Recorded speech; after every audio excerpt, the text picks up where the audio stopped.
Stihl NS 260, väga hinnatud profisaag, väga laialdaselt kasutatud kodumajapidamistes, kuna on väga võimas ja väga kerge, et kaalu ja võimsuse suhe on väga hästi paigas.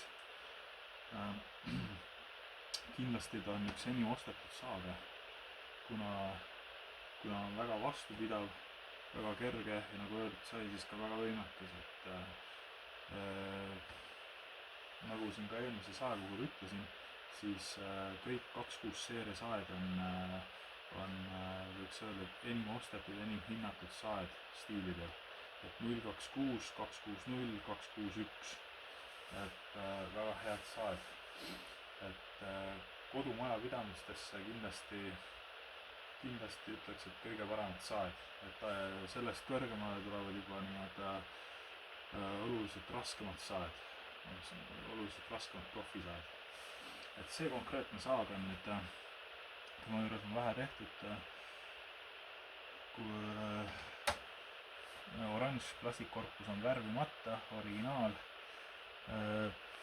starterikatte on värvimata, siis kõik see plastikkäepide on värvimata, uus bensiinipalgi kork on, aga originaal õlipalgi kork. Latt on originaal, värvitud.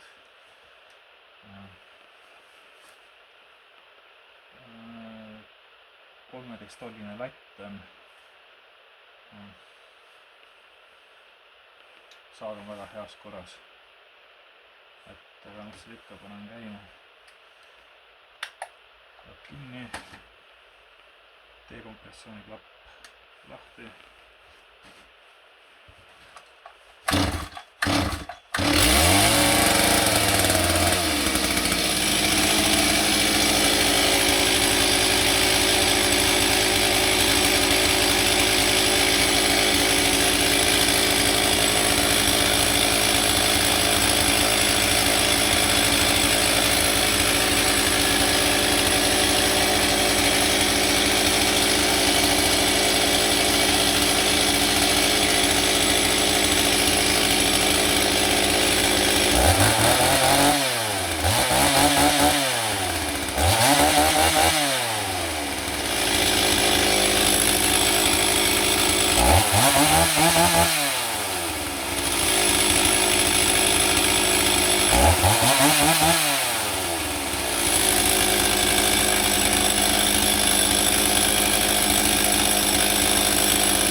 Ütlemata jäi, et sae metallist osa ehk siis korpus on keemiakindla värviga värvitud, samuti ketikaas on värvitud, metallist osad on kõik värvitud, saag on täiesti algosadeks lahti võetud, kõik mis vaja vahetada, vahetati ära ja saag on väga heas korras. See Stihli logo sai ka asendatud uuega. Siin ei ole seda lihtsalt mudelinumbrit kirjas, aga logo on uus, ostetud profikeskusest.